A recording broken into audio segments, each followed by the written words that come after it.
Bonjour et bienvenue dans Les Beaux Dragons, votre journal du vendredi, 100% Dracénie. Et aujourd'hui, le saviez-vous, il s'agit du 89e anniversaire d'un certain canard, Donald Duck, qui est né le 9 juin 1934 lors du court-métrage d'animation Une petite poule avisée. Et passons tout de suite au sommaire avec une semaine pleine de rebondissements. Tout d'abord, mardi, nous assistions à la 14e manifestation contre la réforme des retraites, qui devait accompagner l'étude d'un nouveau texte de l'opposition afin de réformer la réforme. Dans un second temps, nous avons pu observer l'ouverture d'un tout nouveau site de fouilles archéologiques à Draguignan, avec la redécouverte de vestiges d'une nécropole romaine vieille de 2000 ans. Enfin, à l'école militaire de Draguignan, la salle d'honneur de l'infanterie a ouvert ses portes à une nouvelle exposition sur D'Artagnan. Ce lieu ouvert au public est en partenariat avec le musée de l'artillerie, et nous vous invitons à aller le découvrir. Allez, revenons maintenant sur les événements de mardi. Bien que le mouvement contre la réforme des retraites n'ait rassemblé qu'entre 500 et 700 personnes à Draguignan, ce sont 291 000 personnes qui se sont réunies dans toute la France selon les forces de l'ordre et 900 000 selon la CGT. Voici les images du cortège. À la veille de la dernière riposte parlementaire que représente la loi d'abrogation présentée par le groupe Lyot, les citoyens français sont encore une fois descendus dans la rue. À Draguignan, ici aussi, les citoyens sont venus montrer leur mécontentement encore une fois. Reste à savoir si le gouvernement réagira enfin face à ce qui pourrait être la dernière manifestation contre cette réforme des retraites. Il n'y a pas de baroud d'honneur, c'est une expression qui serait totalement inappropriée en tout cas. Ça veut dire qu'on accepte et qu'on signe, c'est la fin, voilà, on se montre. On est vraiment pas du tout d'accord. Et le problème, c'est que ça va avoir des conséquences politiquement, des conséquences par rapport à l'ambiance dans la société, par rapport à l'état de violence de notre société. C'est-à-dire que les gens sont un peu désespérés, ils disent on manifeste, on est calme, on fait des journées d'action. La loi, elle est minoritaire dans la population, ultra minoritaire. Dans l'Assemblée nationale, les députés auraient voté contre. Et elle passe quand même. Et ça va avoir de graves conséquences, je pense, dans la société et puis dans les élections. Mais actuellement encore, le débat fait rage à l'Assemblée, avec une nouvelle offensive de l'opposition contre cette réforme. En effet, le groupe Lyot a proposé une nouvelle loi visant à abroger la précédente, et qui devrait être étudiée dans les 2 jours. Malheureusement, celle-ci risque d'être déclarée inconstitutionnelle, et donc écarté du vote, un risque que les manifestants semblent prendre pour acquis. Non, là, il y a un amendement qui va être proposé pour supprimer l'âge à 64 ans, et la présidente de l'Assemblée nationale a déjà dit qu'elle va refuser qu'il soit déposé, et elle va prendre l'article 40 de la Constitution en disant qu'il est inconstitutionnel, ce qui est une vaste fumisterie. Cette loi n'aura jamais été votée par la représentation nationale. C'est un scandale absolu, vu que ça va impacter tous les Français, et nos représentants n'auront pas pu donner leur avis dessus. Ah bah je crois que c'est bon là, c'est terminé avec la 5e République, il faut passer à la 6e maintenant, avec un droit de révocation, etc. Là ils n'ont pas arrêté de magouiller la dernière là, pour empêcher justement demain l'examen la proposition de loi du groupe Lyot. C'est une catastrophe quoi, là je suis désolée mais on ne vit plus en démocratie. C'est vraiment une parodie de démocratie là. Je ne sais même pas si c'est une parodie, je crois qu'ils s'en cachent même plus.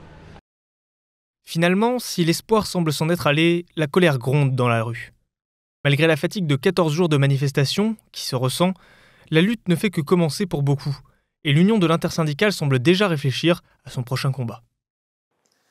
Au final, la proposition du groupe Lyot aura bel et bien été retirée, néanmoins une nouvelle motion de censure a été lancée par la NUPES dans la foulée des événements. Culture à présent, avec l'inauguration du tout nouveau chantier de fouilles archéologiques sur l'ancien site de la prison de la Saint-Terre-Nanterre. Celui-ci devrait permettre d'excaver une nécropole romaine vieille de 2000 ans, découverte en 2021. La suite dans ce reportage de Ulysse Blanquer et Cynthia Billot.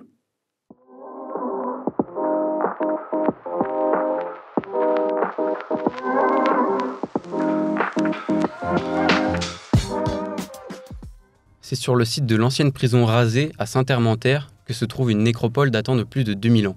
Suite à un sondage effectué en 2021, plusieurs vestiges de sépultures de l'époque romaine avaient déjà été découverts. Dans la matinée du lundi 5 mai a eu lieu l'inauguration du lancement des fouilles, organisée par la mairie de Draguignan avec le service d'archéologie du département. Et donc on reprend en partenariat avec le département, avec le conseil départemental, et je remercie le président Jean-Louis Masson et Mme Nicoletti d'œuvrer dans ce sens avec ses étudiants, avec le service de l'archéologie du département, avec son directeur, M. Ziegler. Vraiment, c'est un moment important puisque nous allons à la rencontre de nos lointains prédécesseurs. Une vingtaine d'étudiants en archéologie provenant d'universités à travers la France prendra part aux fouilles durant les 3 prochaines semaines. Un stage qui permettrait aux étudiants de se former à leur futur métier. Moi, c'est Léna. Je suis étudiante bénévole, comme tous mes collègues ici. On vient de différentes universités en France. Et donc, on est archéologue bénévole sur ce site de la Saint-Hermentaire pour la saison 2023.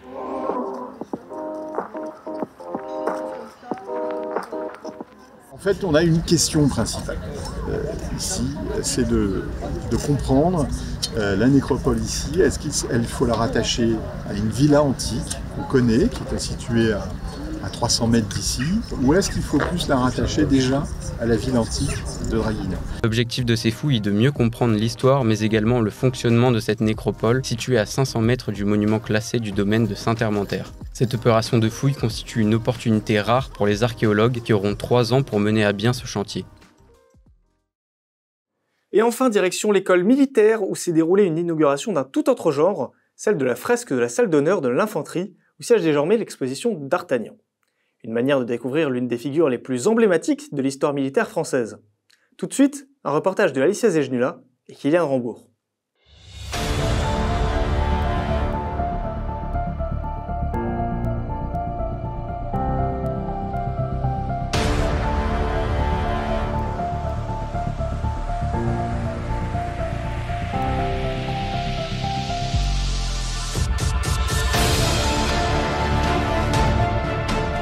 Je suis très heureux de vous accueillir au sein de cette salle d'honneur, entouré d'une équipe de mousquetaires ici présents qui a travaillé depuis plusieurs mois sur la fresque de l'infanterie et sur l'évocation de D'Artagnan. Ça n'empêche pas de continuer à réfléchir à un possible musée de l'infanterie, à formuler des projets, à rechercher des solutions. Je suis le général Yvan Martin et je commande l'école de l'infanterie. C'est à ce titre aujourd'hui que j'ai pu inaugurer avec le président de l'amicale du musée de l'infanterie la fresque qui orne désormais la façade de la salle d'honneur de l'infanterie. Notre objectif, c'est de donner plus de visibilité à un lieu qui est le lieu de l'école de l'infanterie, le lieu de mémoire et de recueillement, et qui jusqu'à présent était un lieu plutôt confidentiel. Donc nous sommes engagés dans une dynamique d'ouverture de cette salle. C'est pour ça que nous avons renforcé cette signalétique et que nous continuons à développer des expositions temporaires. Et notamment, nous avons inauguré ce jour l'exposition d'Artagnan, qui, je n'en doute pas, sera d'intérêt notamment pour les plus jeunes. Un roi qui veut des soldats d'élite et formés aux meilleurs combats militaires. Pour D'Artagnan, c'est un de ses premiers défis. Intégrer ses troupes de combattants. Il est jeune, noble et gascon. Il a tout pour réussir. D'Artagnan est un personnage qui est connu de tout le monde à travers les romans, mais beaucoup de gens ignorent premièrement qu'il a existé et que c'était un militaire. C'était un militaire, certes un mousquetaire du roi, mais aussi un officier des gardes françaises et quelqu'un qui a terminé sa carrière comme maréchal de camp, c'est-à-dire général de brigade. Véritable homme de confiance de Louis XIII, du cardinal Mazarin, puis de Louis XIV. D'Artagnan participe au faste de la cour dont il connaît les secrets les plus terribles. Il voit tout, il entend tout, mais il ne dit rien. C'était non seulement un militaire, mais un homme de confiance extrêmement dévoué au point que le cardinal de Mazarin et ensuite Louis XIV l'ont pris comme homme de confiance et lui ont donné un tas de missions très sensibles, très confidentielles, et notamment l'arrestation du fameux Fouquet, le surintendant des finances, qui a été remplacé ensuite par Colbert. Le Gascon est mort comme il a vécu, en homme d'honneur, alors qu'il protégeait le jeune duc de Monmouth. Le lendemain, Maastricht est prise. Et dans une lettre à son épouse, Louis XIV rend hommage à son grand capitaine. J'ai perdu D'Artagnan, en qui j'avais la plus grande confiance et qui m'était bon en tout. Le plus bel exemple, c'est la mort de D'Artagnan, où il tombe devant les murs de Maastricht et plusieurs de ses hommes se font tuer pour aller ramener sa dépouille dans les lignes françaises.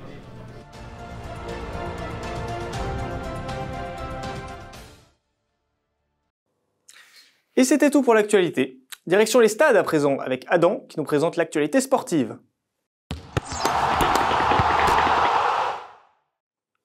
Bienvenue sur Infosport, votre rubrique sur le sport en Dracénie. Aujourd'hui, nous commençons avec un reportage sur le ball trap. David Barbagallo nous a reçus sur le champ de tir de Draguignan, proche de la table d'orientation dans un lieu magnifique. Un reportage de Mathieu Hédinger et Arthur Millet.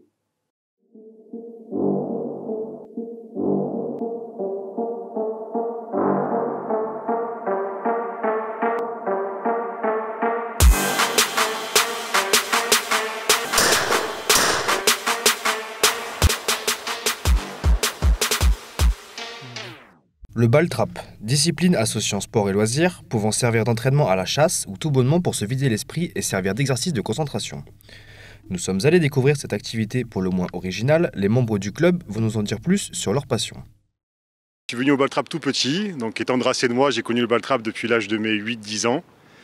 Et donc la passion a fait que j'ai commencé le ball trap à 18 ans, donc commencé à tirer. Et donc étant membre du club, et j'ai eu l'occasion de reprendre la présidence du club en 2018 quand le club a été fermé, et donc je suis président depuis 2018, soit 5 ans. Nous recevons au BTC Dracénois donc plusieurs catégories, donc des tireurs confirmés, donc qui s'entraînent pour faire des compétitions, des tireurs loisirs aussi. Nous faisons aussi des initiations donc pour initier les gens au ball trap, donc les enfants, beaucoup de femmes de plus en plus, des dames aussi. Voilà, donc on peut faire du tir compétition ou du tir loisir.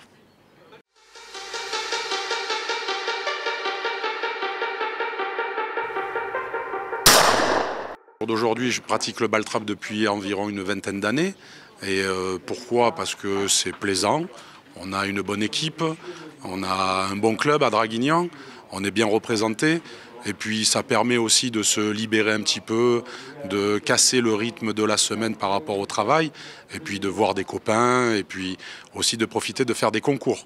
Et le ball trap nous permet, avec les jours d'ouverture, de faire ce sport, on va dire ce sport, puisque ça reste un sport olympique au jour d'aujourd'hui, et de venir passer un bon moment, parce qu'on passe vraiment des bons moments, et de venir décompresser.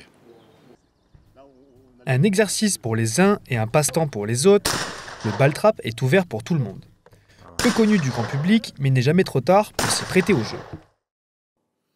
Passons maintenant au rugby. Nous avons appris cette semaine l'arrêt des fonctions de Monsieur Patrick Rateau au sein du rugby club Draguignan. Présent depuis 1968 en tant que joueur, entraîneur, puis président, ce départ tourne une page pour le RCD. Nous souhaitons de bons jours au club, comme à l'ancien président que nous remercions pour ses années de labeur.